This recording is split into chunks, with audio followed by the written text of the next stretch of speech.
learners. This is your instructional video where I go through how to write a narrative paragraph and some things you need to consider when doing so. So in a narrative paragraph, the whole point of a narrative paragraph is to answer a prompt, a question, based on your opinion and your use of personal evidence to back that up.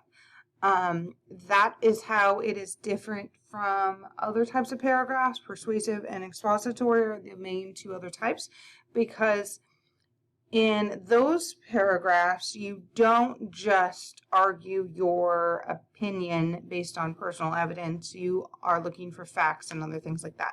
But in a narrative paragraph, we are just working on our own opinion and our own personal evidence.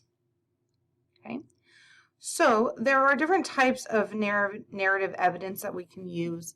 We have dialogue, descriptions, experiences, and events. Dialogue is what someone actually has said to you, or a quote, essentially, that you've heard someone say. A description is where you describe what a place that you've experienced or you've seen is like, what or a person is like. What you would hear, what you would see, what you would smell, what you would taste. You use as much imagery as possible describing that. An experience is a true short story that happened to you, but we try to keep our experience evidence down to just a sentence or two. We're not telling the whole big story, just the couple sentences that are relevant to the prompt that we're working on. And the last type of narrative evidence is events. Events are true stories that didn't happen to you directly, but you heard about them, or they were in the news, something like that. Something that's in history that everybody sort of agrees happened, or something that actually happened to you. The main thing that we need to pay attention to when we're talking about evidence ever is it needs to be something that people can't debate. They can't say that it didn't happen or it's not true. So if you talk about a true story that happened to you, things about you, you have to talk about it past tense, that it did happen, not that it could happen. Past tense things that you've already experienced, places you've already been, events that have already happened. Those things can be used as evidence. However, things that could potentially happen in the future cannot be used as evidence, because we can argue that anything can happen in the future. Okay. So, to write our paragraph, we have what we call the ABCDs of writing. This is just a model we're going to follow no matter what type of writing we're writing, so that we know that we're doing every element of the process correctly and we're not leaving anything out. So A is analyze the prompt, B is brainstorm, C is choose topics and plan them, and D is draft your work, which would be your first draft or your first writing. Okay. The whole concept of the ABCDs is to make sure that we are answering a prompt correctly, that we have the best ideas that we can have, make sure we have some evidence, and before we write. Oftentimes, if we go straight to writing a paragraph, we will skip some of these things and maybe be missing important details, or maybe even not be writing about the specific prompt. So I'm going to demonstrate these steps to you here in a moment with the prompt in a narrative paragraph. Describe your favorite holiday. Okay, so the prompt I just said, in a narrative paragraph, describe your favorite holiday. So the first thing that you want to do is the A, analyze the prompt. So write down the important words from the prompt that you will need to use in your writing. In this case, it's a very simple prompt. The words here that are important are favorite holiday and the word your, but when you write it, you're not going to say your, you're going to say my. So my favorite holiday. Those are the important words from the prompt that we now need to use in our writing. If you're ever stuck on what the important words are of the prompt, think about the prompt, in two parts. The first part is kind of telling you what to do. So in a narrative paragraph, describe. That's what it's telling you what to do. The second part is telling you what you are writing about. So your favorite holiday is what you're writing about, and that should be a part of your topic sentence, which we'll talk about in a minute, okay? So analyze the prompt, your/my favorite holiday. The B part is to brainstorm. It's to come up with potential ideas of what could be ways to answer this. So in my case, my favorite holidays, I just thought of the ones that first popped into my head that I really enjoy, and that's Christmas and Thanksgiving. And so I put those sort of in the middle, and then I listed different reasons why I like those around it. You can have more than 2 ideas, but you need to have at least 2 ideas so that you are ensuring that you are actually choosing the strongest idea you have and not just any idea. When you write a paragraph, you don't want to write about the very first thing that you think of. You want to make sure that you have the best idea that you can. And one thing you want to pay attention to when you're brainstorming and before you do the next step is to see, do you have evidence to back it up? Do you actually have experiences and stories that prove this point? Because if you don't, it's probably not the best idea. So let's go to the next step so you understand what I'm talking about. C is choose and plan the paragraph. Okay. Now, in this one, I decided to choose my favorite holiday is Christmas. And the main reason why is because I have more experiences that I can remember from Christmas than Thanksgiving. So I have more evidence to choose from, so I will have a better paragraph. If I chose Thanksgiving, I would be pulling, trying to find evidence that might be hard for me to find. So I chose the idea from my brainstorm that had the most evidence to make my life easier. In writing, when you're learning to write, you definitely want to try to make it easier on yourself by choosing an idea that it's easy to write about, that you have lots to write about. As you get better and you get more experienced at writing, you can challenge yourself more to write about things that maybe you don't have as much evidence about. But as we're learning, we're going to make it easier on ourselves. Choose the thing with the most evidence, okay? So I'm going to choose and plan. This is a paragraph plan here. The big idea is the topic, okay? The big idea is this combination of the keywords from the prompt, which is my favorite holiday, and the answer to that question, which is Christmas in this case. So my favorite holiday is Christmas is my big idea. And then my tell me mores are the different pieces of evidence that I will be using in this paragraph. So things that I remember, a description, which is a type of evidence we can use, right?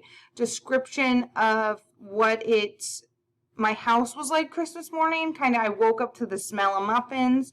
I usually could hear Bing Crosby playing because my mom loved Bing Crosby Christmas music, so she would be playing that. She almost always made muffins Christmas morning, and I'd wake up to these smells, and usually the sound of my mom kind of banging around in the kitchen. So that is a piece of evidence I'm going to use that's a description, okay?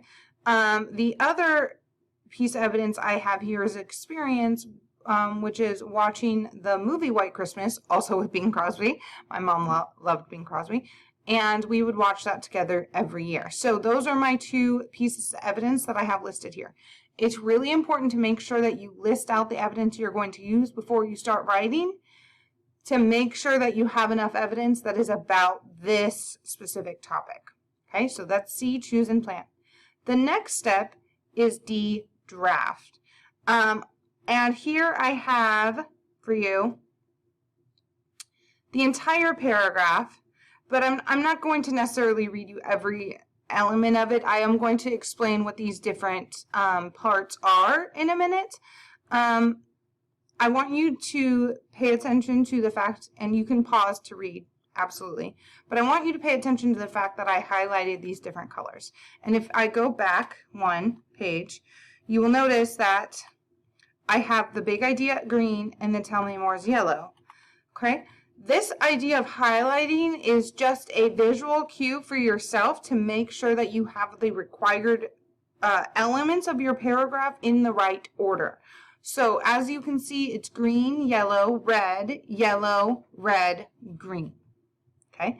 And like I said, I will discuss what each of those mean. So the topic sentence here, My favorite holiday is Christmas for many reasons. So I have the big idea, my favorite holiday, which are the keywords from the prompt, and the answer is Christmas. I have some more words there because I was just trying to make it sound a little bit stronger. Then I have an example, my description of what it was like waking up there. Then I explained why I liked that. I felt warm and excited for Christmas. Then I have my experience of watching White Christmas here. And then I described why that was important or meaningful to me. And then at the end, I have this repetition of the topic sentence, but I also added a bit of a reflection. So let me walk you through what each of those elements are for your draft. Okay. So the first part is your topic sentence. Your topic sentence must have the key words from the prompt, and it must answer the question. So it has to have the keywords, which we analyzed in the A step, and it has to have your answer. Also make a statement about reasons you will prove this. Like, I have many reasons for this. For some reasons, there are 4 reasons. You can be specific, or you can just say, I have many reasons that this is my favorite, or this is the answer to this question, whatever the question is. Okay? And we highlighted green as a signifier that it means green, go. We are going to start writing our paragraph, and for the reader, they're going to start reading it. This is the topic. This is what our paragraph's about. Okay? The next part of your paragraph are the yellow parts, which is your evidence or tell me more. Okay?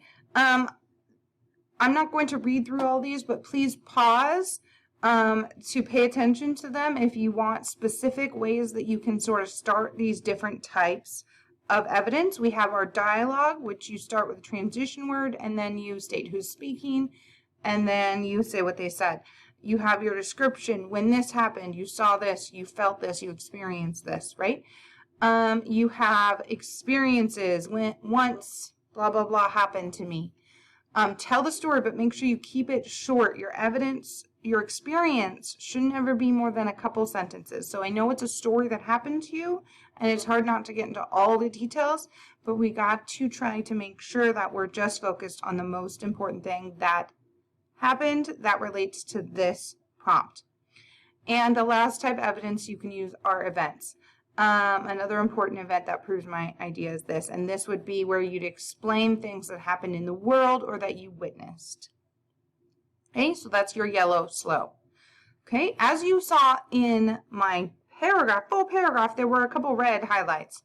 Those are explains. Now, explains aren't always essential, but it is a more advanced type of narrative writing where you explain the evidence. You explain why that experience was important or why it proves the topic at hand. Okay? And red means stop because you're explaining. It's like full stop. Think about this for a second, why this matters. Okay? And then at the very end of my paragraph, I had another highlighted green section, which was a reflection.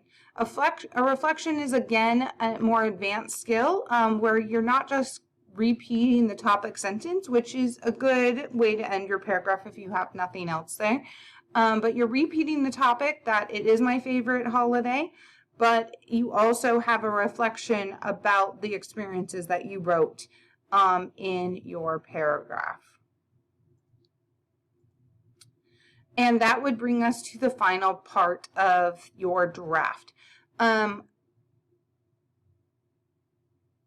After drafting, there is a couple more, the A, B, C, Ds. There's also an E and an F. E would be to edit, and F would be to then sort of finalize or publish. But that is for another video.